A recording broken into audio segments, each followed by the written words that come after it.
কি অবস্থা সবার? ভালো আছেন সবাই? আজকে অফিস থেকে বেরোইলাম 10-15 দিন পর। বেরোইছি বলতে চাইতেছি এখন আপনার আমার সাথে যে নেপালি আছে সে বলতেছে ভাই অনেকদিন ধরে খাসির মাংস খাই না, তবে খাসির মাংস আজকে রান্না করুন ভাবছিলাম। আমি ঠিক আছে খাসির মাংস রান্না করো। তো খাসির মাংস নিয়ে আইতে বললো, যাইতেছি খাসির মাংস আনতে। চিনি না, বাট লোকেশন দেখলাম, সেই লোকেশন দেখে এখন যাইতেছি খাসির মাংস আনার জন্য। ওই সিগন্যালের ওদিকে খাসির মাংস পাওয়া যায়, তো সিগন্যালের জায়গায় দেখি এত সুন্দর পরিবেশ, এদিক দিয়ে দেখার মতো। হলো মেন রোড। খাসির মাংস নিতে আসছিলাম, কিন্তু এই খাসির মাংস শেষ। ওই জায়গায় আসলাম খাসির মাংস নিতে, খাসির মাংস নেই। মার্কেটে এখানে সব মোবাইল টোবাইল পাওয়া যায়।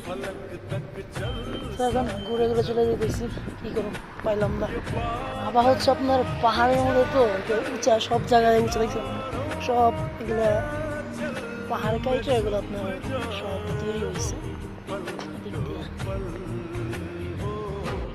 এত সুন্দর এই শহরটা, ঠিক আছে, যে পরিমাণ ঠান্ডা আমি আগে ভাবি না যে এত ঠান্ডা হবে। বাংলাদেশ থেকে ভাবছি সৌদি আরব যাবো, হয়তো কত গরম।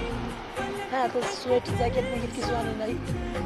তো এখন এসে দেখতেছি কি বাপ কুলাইতেছে না ঠান্ডা। এখন হলো -22 ডিগ্রি টেম্পারেচার। ভালো বুঝুন কি পরিমাণ টেম্পারেচার কম হয়েছে। এইটা হলো উঁচা সিগন্যাল, উঁচা জায়গার থেকে ওই একদম উপর নিচে এভাবে ঢাল এই জায়গা, এখানে সোজা নিচে যেতে হয়, আবার উপর দিকে উঠতে হয়।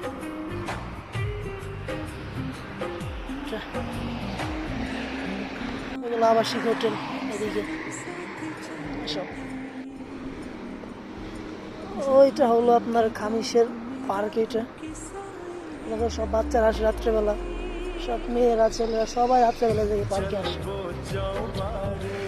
চলে আসলাম আমার কফি শপের সামনে, ওই যেটা আমার কফি শপ।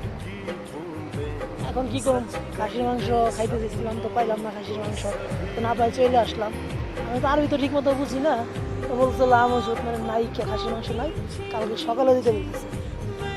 আর কি দরকার কালকে সকালে যাওয়ার, চলে এলাম।